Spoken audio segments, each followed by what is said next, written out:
تازه خبر عبدالله یو ځل بیا پایلې نه مني او د نوي حکومت جوړولو اعلان یې وکړ.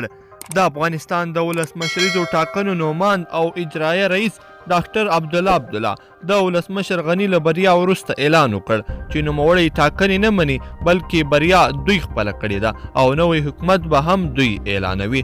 عبدالله نن په یوه خبري کنفرانس کې د خپل ټاکنیز ټیم په شتون کې وویل نن چې د انتخاباتو کمیسیون کومې پایلې اعلان کړې هغه زه نه منم ځکه چې پر ولسواکۍ د کودتا پر اساس د خلکو ارادي او د هغې تمثیل ته د خیانت په سترګه وکتل شول او اعلان شوې پایلې غیر قانوني دي. د ولسمشر غني مخالف نوماند عبدالله وویل چې د ټاکنو خپلواک کمیسیون د 300,000 لانجمنو رایو په اړه ناسمې او غیر قانوني پریکړې کړې دي چې په دې توګه ولسمشر غني بریالی اعلان کړی دی.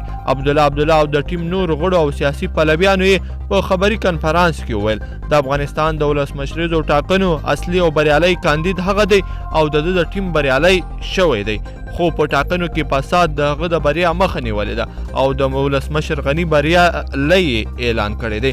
نوموړي په ټینګار سره وویل چې د ثبات او همپالنې ټیم د شفافو او بایومټریک شوو رایو پر اساس بریالی دی او موږ خپله بریا رسما اعلانوو. عبدالله ګواښ وکړ چې هغه او ټیم یو نوی حکومت جوړوي. هغه او پلویانو یې وویل چې تقلبکاران د افغانستان د تاریخ تورمخي دي او موږ غواړو ټول شموله حکومت په افغانستان کې جوړ کړو.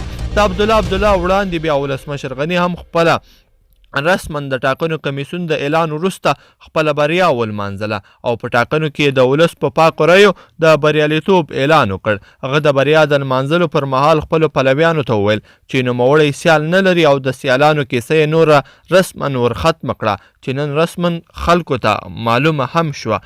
ګرانو لیدونکو په دې هیله چې دغه ویډیو به مو راسره تر پایه پورې کتلی وي که مو خوښه شوې وي نو در سره لایک یې کړئ او ملګرو سره یې هم شریکه کړئ. تر بلې ویډیو پورې د لوی الله په امان.